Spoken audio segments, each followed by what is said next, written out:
sepanjang 2024 itu akan ada sekitar, kalau saya nggak salah ingat, 64 apa 66 pilpres di seluruh dunia. Jadi ya berarti ya dalam sehitungan kasarnya itu kan berarti sebulan itu ada 5 pilpres di seluruh dunia. Pilpres menurut saya dua yang kita perhatikan tentu Indonesia dan USA ya. Karena ada banyak hal yang akan menyangkut hidup kita juga nih. Maka kita terus mendoakan pilpres di Indonesia 14 Februari nanti, kemudian di Amerika tanggal 2 atau 3 November ya. Kita berdoalah, terus-menerus berdoa supaya orang yang memang dipilih itu orang adalah memang yang Tuhan kehendaki ya. Selalu demikian saudara sekalian. Ya, sekalipun sepanjang tahun ini diperkirakan ada banyak ketidakpastian, tapi dalam Kristus selalu ada kepastian. Ya, selalu ada kepastian.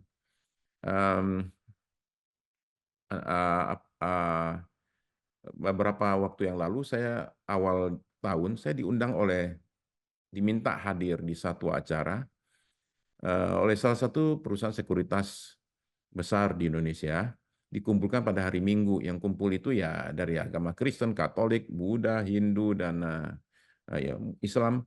Mereka disuruh kumpulin oleh CEO, agak mendadak dia mohon maaf, katanya saya ada undang Pak Pendeta untuk datang minta waktunya untuk bisa ke sini untuk mendoakan perusahaan kita karena sepanjang tahun 2024 katanya ini adalah tahun ketidakpastian.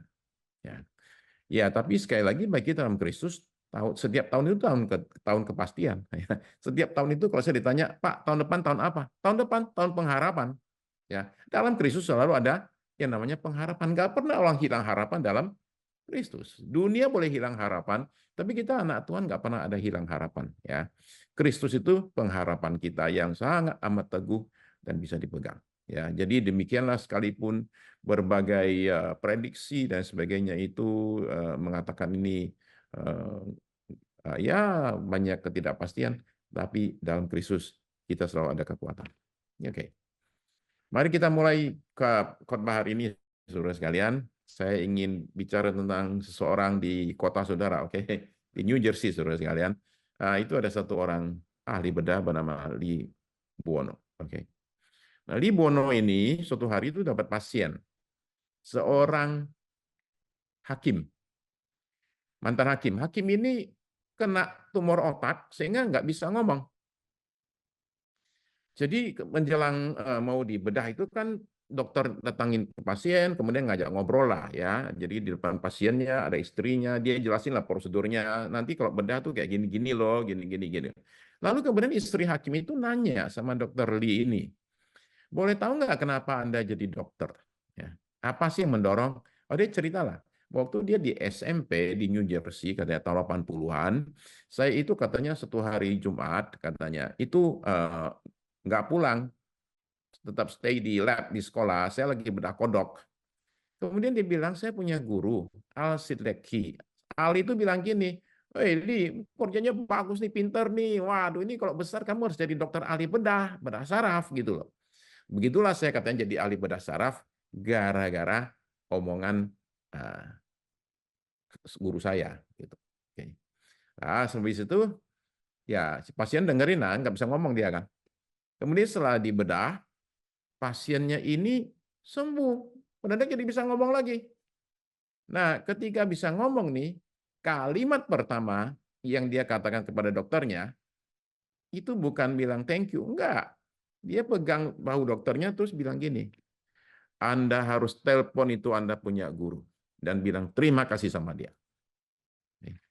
Wow. Dan kemudian Lee Bono pikir benar juga nih, gua perlu telepon nih katanya nih. Ya, demikian ya dia telepon gurunya dan gurunya itu shock. Ya, gurunya shock dan kemudian kata Lee, dia bilang nggak, saya nelpon cuma pengen bilang thank you aja.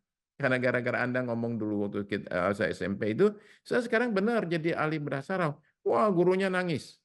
Ya, gurunya nangis terharu sekali dan dia berkata begini, sebenarnya saya yakin sekali banyak orang yang punya kontribusi terhadap karirnya Lee ini katanya, tapi kok saya yang diingat ya. Nah, dia ngomong sesuatu yang menurut saya sangat menyentuh si gurunya ini.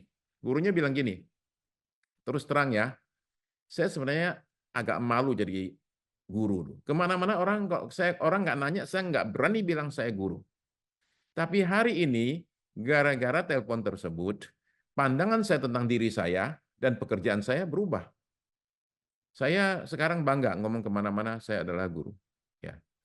Nah, oke, itu cerita pertama ya, Lee Bono dan Albert Sidlecki. Oke, nah sekarang saya punya cerita kedua nih, tentang seorang tukang roti.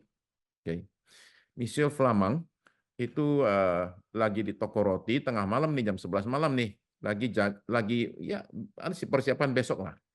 Tanpa dia sadar itu ada gas karbon monodioksida bocor, ya karbon monoksida ya kalau nggak salah. Oke itu, nah bocor itu kan nggak ada bau, nggak ada warna, jadi dia kemudian mulai ini pingsan. Nah sebelum dia mati itu, tahu-tahu datang pertolongan seorang tunawisma, Jerome Okang. Nah, Jerome ini melihat ini orang kayak mau pingsan, dia masuk ke dalam dan selamatkan ini si Michel Flamand ini. Nah, kalau Anda jadi Michel Flamand, Anda terima kasih nggak? Sangat terima kasih. Lalu kalau sangat terima kasih dia hadiah apa? Ya, roti satu keranjang. Enggak, dia kasih dia toko rotinya. Jadi toko roti itu, bakery itu dikasihkan ke tunawisma ini. Terus dia ajarin dia bagaimana caranya bikin roti itu. Oke, jadi diajarin, kemudian disuruh cuma bayar 1 euro. Lalu kemudian suatu hari si Michel Flamand ini kok tiba-tiba tengah malam tuh kepikiran, saya tuh pengen lihat toko rotiku gitu loh, ya. Dia ke sana dan ternyata di sana ada banyak orang, nggak cuma si Jerome aja. Ternyata Jerome itu pada malam itu undang teman-teman tunawismanya untuk mabok-mabokan di toko roti tersebut, ya. Si Michelle ini masuk ke dalam, dia bilang, itu kok bisa kayak gitu? Kenapa sih? Bukannya kerja, malah ini mabok-mabokan di sini. Kok saya kasih tempat ini, kok kamu pakai buat gitu? Oh, terjadilah ribut. Ya, terjadi ribut dan kemudian akhirnya si Michelle Flamand ini bilang gini, udah deh, saya tarik kembali, saya punya ini apa janji itu. Oke, lu sekarang keluar, out. Demikianlah saya bilang begini, ya, bahwa eh, yang namanya orang itu mesti tahu berterima kasih lah, ya, mesti tahu bersyukur, ya, berikan penghargaan kepada orang-orang yang memang berkontribusi dalam hidup kita. Saya pikir Cynthia itu adalah sebenarnya kesempatan yang bagus banget, ya. Saya nanti pada hari Minggu saya mau puterin satu video di gereja yang sangat amat menguras air mata, ya. 4 orang diminta untuk direkam lagi nelpon orang yang mereka betul-betul merasa ini orang berjasa banget dalam hidup saya. Ya, wah itu berurai air mata ketika mereka telepon itu ya, sangat menyentuh sekali. Intinya adalah begini loh, bahwa seseorang itu perlu tahu terima kasih. Ya. Tapi gimana di sisi yang lain? Kalau ada orang nggak tahu terima kasih, dan apa yang terjadi ketika Anda menjadi orang yang mestinya merasa saya patut diapresiasi dan ternyata tidak ada apresiasi. Nah, Tuhan Yesus menyampaikan satu cerita yang luar biasa di Lukas pasal 17. Dia 7 sampai ayat yang ke-10. Itu satu bagian, satu segmen. Segmen berikutnya adalah ayat 11 sampai ayat 19. Oke, kita bahas saja segmen pertama. Oke. Ini adalah kata-kata Tuhan Yesus. Siapa di antara kamu, ya, atau kalau bahasa saya ini, mana ada, oke. Siapa di antara kamu yang mempunyai seorang hamba yang membajak atau menggembalakan ternak baginya, akan berkata kepada hamba itu setelah ia pulang dari ladang, mari segera makan.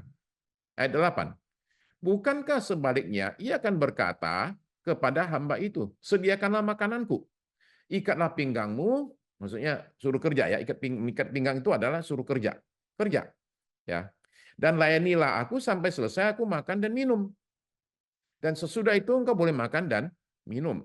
Ya, ayat 9. Adakah ia berterima kasih kepada hamba itu karena hamba itu telah melakukan apa yang ditugaskan kepadanya? Ini yang kita bilang pertanyaan retorik. Ya. Ayat 10. Demikian jugalah kamu, apabila kamu telah melakukan segala sesuatu yang ditugaskan kepadamu, hendaklah kamu berkata, kami adalah hamba-hamba yang tidak berguna, kami hanya melakukan apa yang harus kami lakukan. Nah, kunci untuk dapatkan berkat dari berbagai cerita Tuhan Yesus adalah mengajukan pertanyaan ini, siapakah saya dalam cerita ini? Saya ini siapa? Nah, jelas dari cerita ini, simpel sekali, kita ini adalah para hamba. Karena dalam cerita ini, majikannya ini adalah Tuhan. Jadi cerita ini adalah menggambarkan hubungan kita sama Tuhan. Tapi tolong perhatikan bahwa prinsip yang ada di sini itu dengan mudah bisa kita terapkan dalam hubungan kita satu dengan yang lain, saudara sekalian. Ya.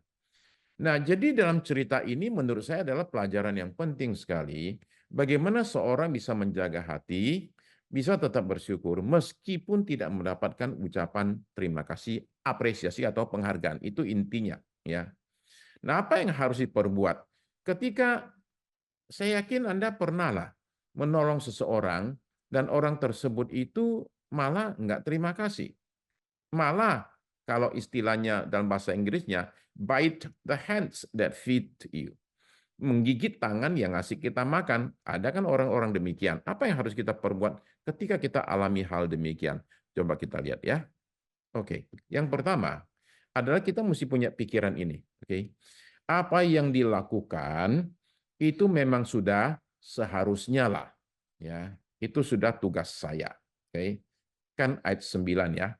Karena hamba itu telah melakukan apa yang ditugaskan kepadanya. Ya, kami hanya melakukan apa yang harus kami lakukan. Jadi ketika ditanya, emang mesti terima kasih dari si bos itu? Jawabannya jelas, majikan tidak perlu berterima kasih. Dia bisa saja loh, mengucapkan terima kasih, bisa, tapi dia tidak harus.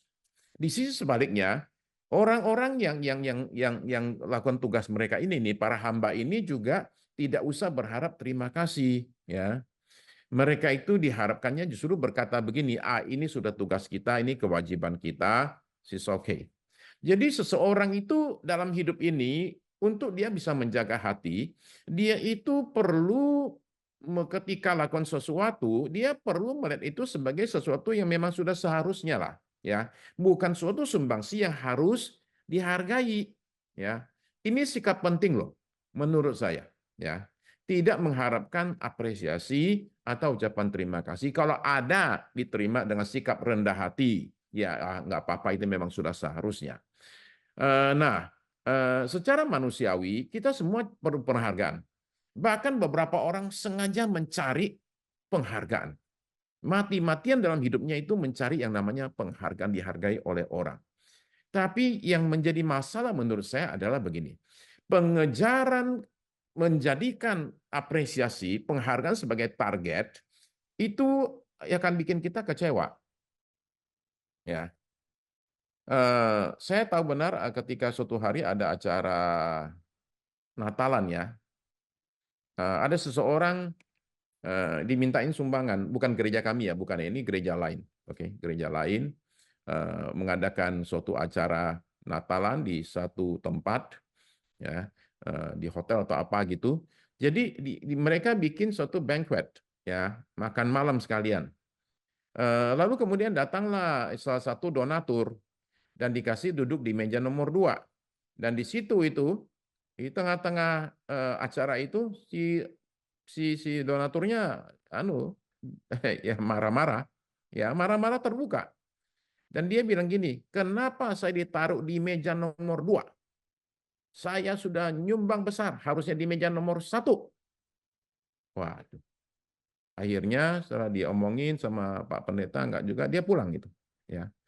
Nah, ini adalah contoh ketika seorang itu mengharapkan suatu apresiasi. Nah, tentu teman-teman akan bilang gini, waduh Pak, berarti apa yang kita perbuat, kerja keras kita nggak dihargai dong. Bukan itu maksudnya. Maksud saya adalah begini, jangan jadikan penghargaan sebagai target yang harus ada gitu. Ya, itu akan bikin hidup kita jadi enteng soalnya. Ya, hidup akan jadi enteng sekali kalau kita itu bisa lakukan satu ini saja. Ya, Kita masuk ke dalam sesuatu situasi, suatu hubungan, kalau kita mengharapkan sesuatu, itu jadi berat itu, ya.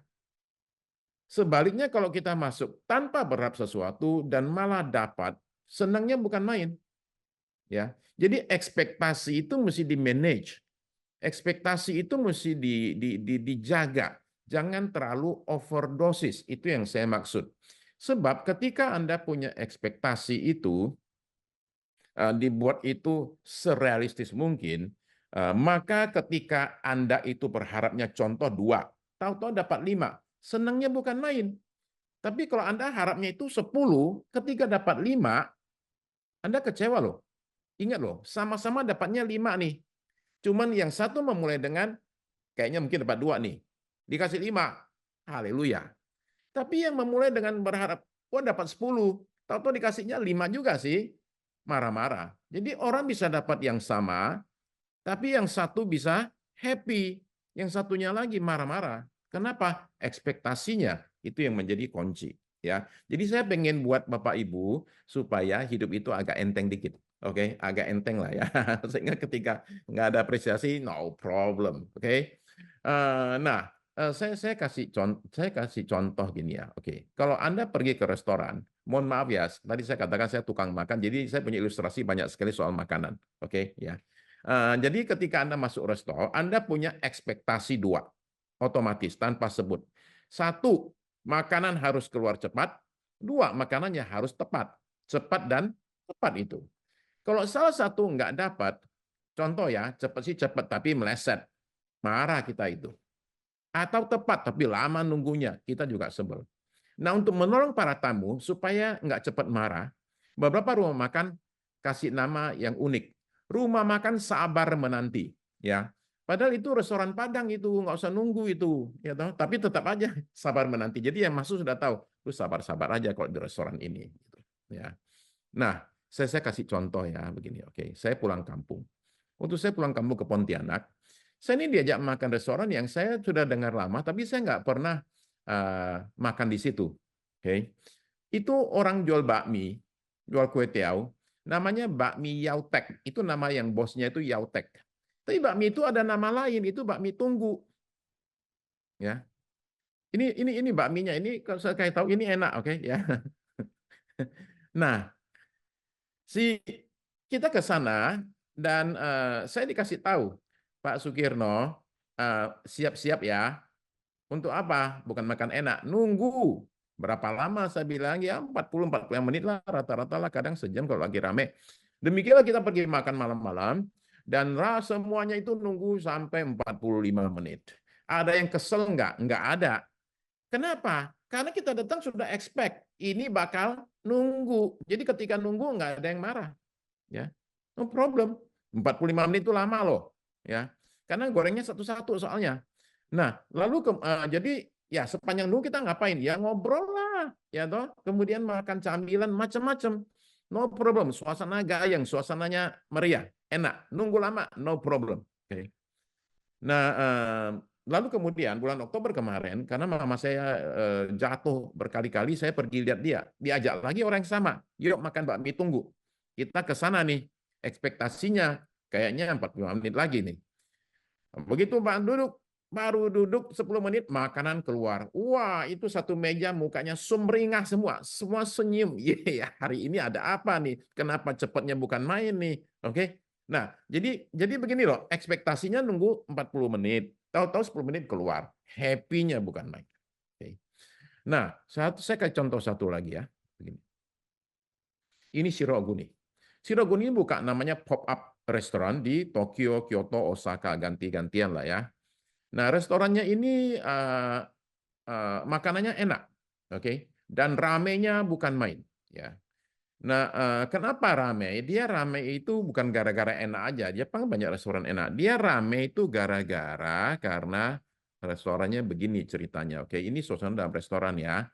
Ini pelayannya ini nih yang pakai depan ini nih, oke. Dari situ Anda lihat, Anda sudah mungkin kepikiran, kenapa yang pramusajinya, waiternya itu kok kenapa oma-oma gitu loh. Ya kayak gitu-gitu semua. Kenapa oma-oma? Ternyata Shiro Oguni sengaja cari waiter yang menderita penyakit pikun, demensia. Ya, jadi maka ordernya salah melulu. Nah, ini nama restorannya, The Restaurant of Mistaken Orders, restoran salah order. Nah, jadi kalau Anda ke sana, Anda udah expect gua bakal dapat makanan yang salah. Kenapa? Karena waiternya pikun, kita pesennya sushi, dikasihnya teriyaki, oke? Nah, tapi yang ini yang lucu, di restoran tuh orang ketawa-ketawa kalau salah order. Orang malah berharap mudah-mudahan order gua salah nih. Soalnya kalau udah makanan keluar itu jadi heboh satu meja itu. Lu pesennya apa? Gue sih pesennya sushi. Dikasihnya apa? Teriyaki. Lu pesennya apa? Katsu. Dikasihnya apa? Gyoza. Oke. Nah, jadi itu menjadi suasananya malah jadi rame. Gara-gara apa? Nunggu.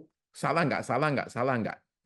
Bapak Ibu paham ya? Saya cuma pengen mengatakan bahwa ekspektasi itu seringkali menjadi kunci untuk hidup kita happy apa enggak gitu. Ya, ini kadang-kadang kita ini gara-gara ekspektasi terlalu berat, kita jadi orang nggak happy sama sekali. Ya, tapi kalau expect-nya sudah kayak gitu, masuk ke sana kayaknya bakal salah deh pesanan kita. Tahu-tahu benar, ya oke, ya salah, malah ketawa-ketawa. 30% pesanannya itu salah semua. Oke. Nah, jadi itu yang pertama ya. Kemudian yang kedua, bagaimana supaya hidup kita ini jadi enteng. Oke.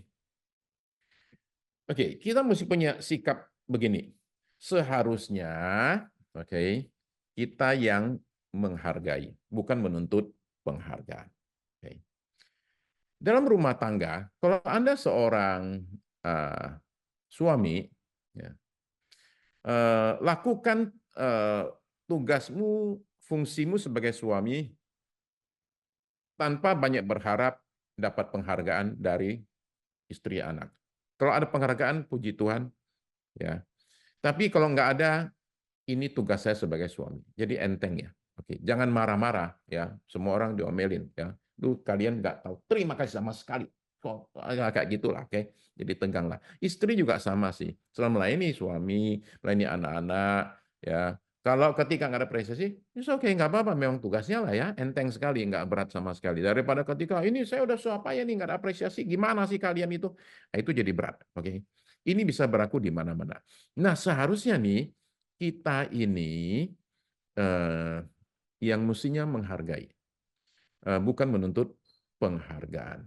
Ya, nah, adalah penting kita ini menyadari bahwa menurut Tuhan Yesus ternyata tidak banyak orang yang bisa bersyukur.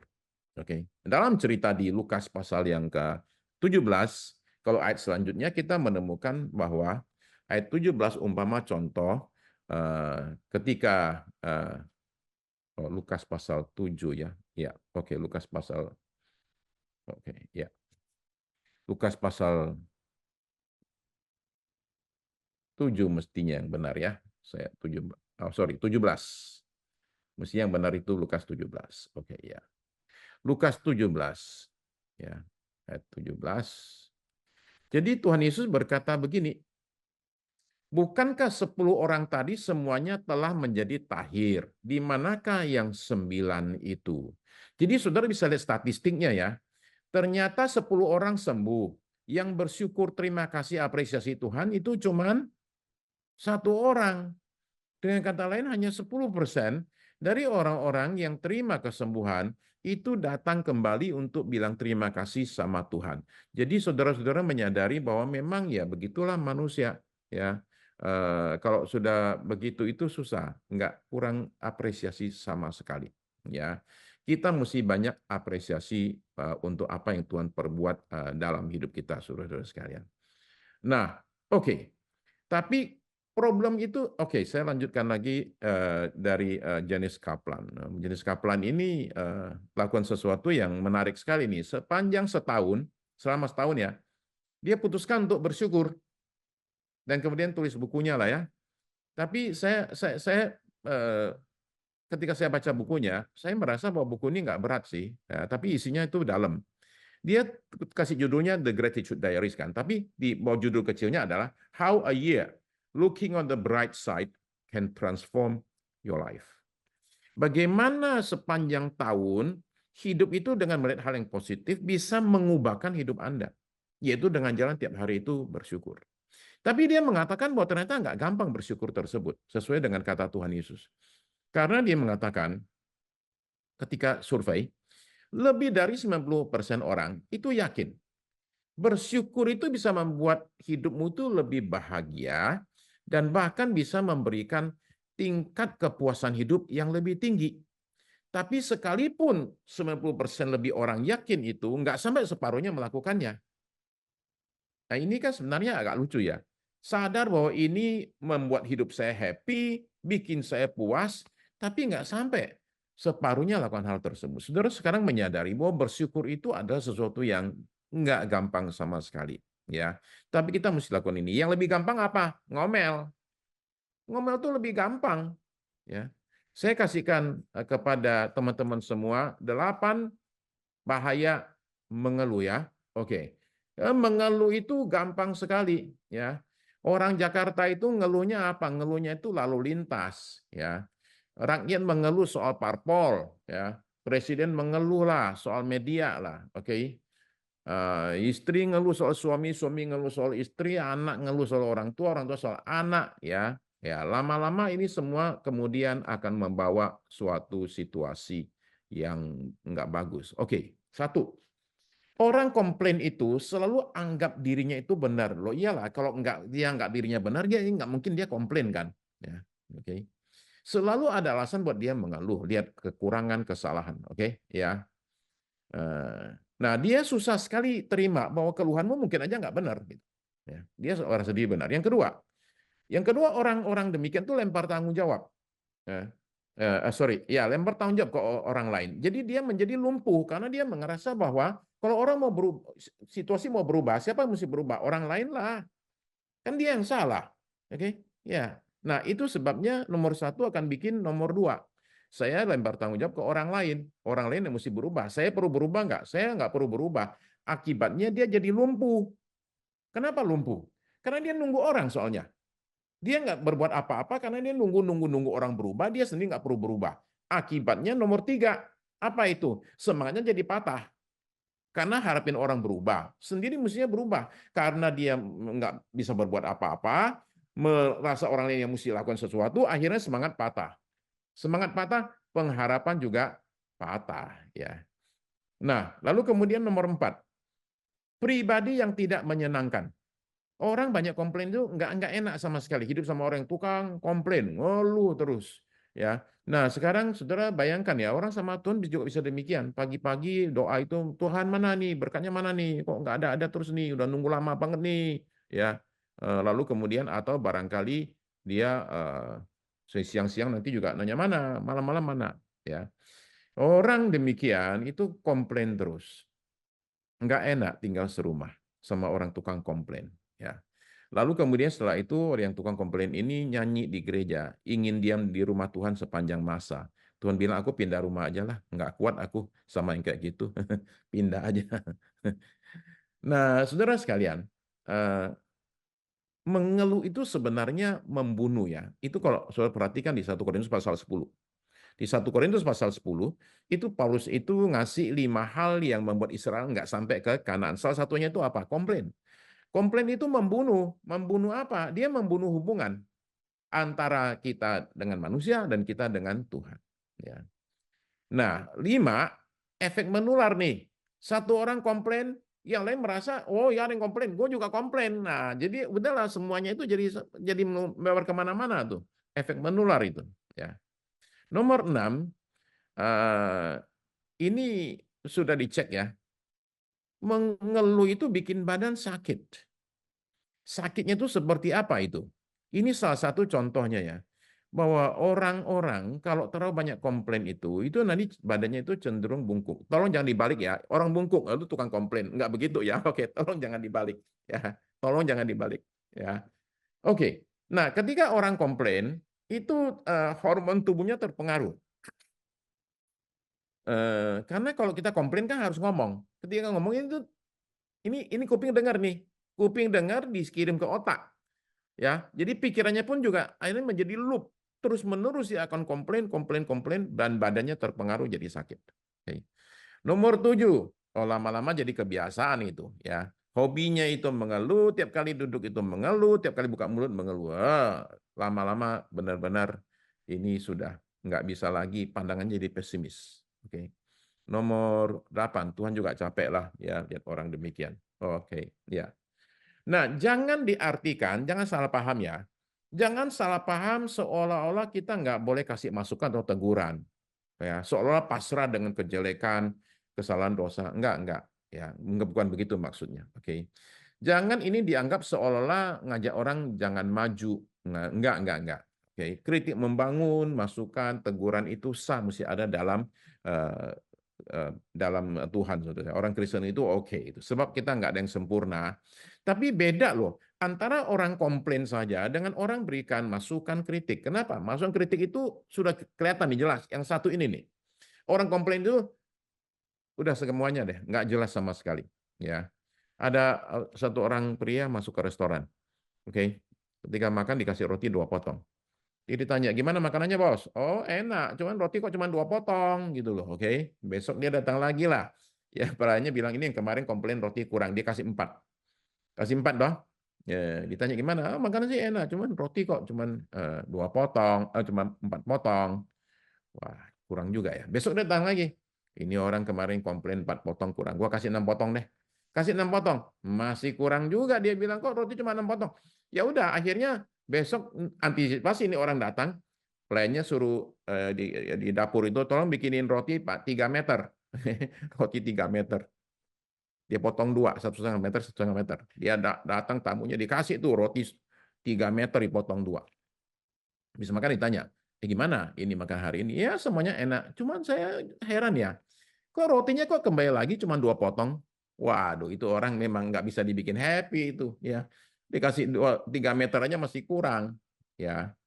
Nah, oke. Jadi kita mestinya jadi orang-orang yang tahu bersyukur. Oke, ya. Jangan kita meminta untuk Oke, nomor 3. Penghargaan itu bukan nggak ada sebenarnya. Penghargaan itu ada, tapi nggak sekarang. Semua yang kita perbuat itu nantinya itu akan ada apresiasinya, selalu ada. Ya, tapi apresiasi yang paling tinggi itu ada nanti ketika kita sampai di sorga, ketika Tuhan berkata kepada kita, sungguh bagus hamba yang baik dan setia. Sini masuk, nikmati kerajaan Bapakku. Wah, itu yang kita tunggu-tunggu. Itu kata-kata yang kita semua nanti-nantikan ketika kita sampai di sana. Itu apresiasi yang tertinggi. Sekalipun sekarang menurut saya Tuhan juga tetap berikan apresiasinya buat kita semua karena menurut di dalam kitab Efesus di pasal yang ke-6 Paulus itu bilang begini ya 8. Kamu tahu ya baik hamba maupun orang merdeka kalau telah melakukan sesuatu yang baik akan menerima balasannya dari Tuhan. Jadi akhirnya kita mesti ngarahin kita punya pengharapan bukan kepada manusia tetapi kepada Tuhan ya. Dan itu adalah yang kekal, yang terbaik. Ketika Tuhan Yesus ajar kita berdoa, dia bilang begini, kalian kalau doa itu, jangan doa itu di pinggir jalan, di muka umum. Nah, tolong Pak, jangan disalahpahami ya. Jangan bilang gini, kalau gitu Tuhan melarang kita doa di muka umum. Kalau gitu yang pakai mikrofon di gereja itu gimana tuh? Oke, bukan itu, bukan. Kenapa? Uang Tuhan Yesus saja sendiri doa di muka umum kok. Ya, bukan itu. Tapi dia lagi bicara soal Farisi nih. Farisi itu kalau doa itu memang sengaja teriak-teriak di pinggir jalan. Ya, itu sengaja. Kenapa? Biar dihargai orang. Nah, kata Tuhan Yesus, kamu itu kalau doa itu masuknya ruangan, kunci pintunya, lalu berdoa kepada Bapamu, ya, yang di sorga. Nah, nanti ada penghargaan dari sorga katanya. Kalau dari manusia ditepukin tangan, hore, tapi dari sorga balasannya beda. Doa kita dijawab. Jadi carilah apresiasi yang kekal, yang abadi, yang di sorga buat kita semua. Oke. Nah, last one ya. Last one adalah begini. Saya ajak kita semua, sekalipun tidak ada apresiasi, nggak ada yang melihat, apapun pekerjaan kita, tetap bersyukur dan memberikan yang terbaik. Ya, tetap berikan yang terbaik. Oke. Nah, saya kasih contoh ya. Saya tadi kutip Efesus pasal 6. Saya sekarang baca ayat 5 sampai 8 ya. Efesus pasal 6 ayat 5 sampai 8. Hai hamba-hamba katanya, Taatilah Tuhanmu yang di dunia dengan takut dan gentar. Ya. Dan dengan tulus hati sama seperti kamu taat kepada Kristus.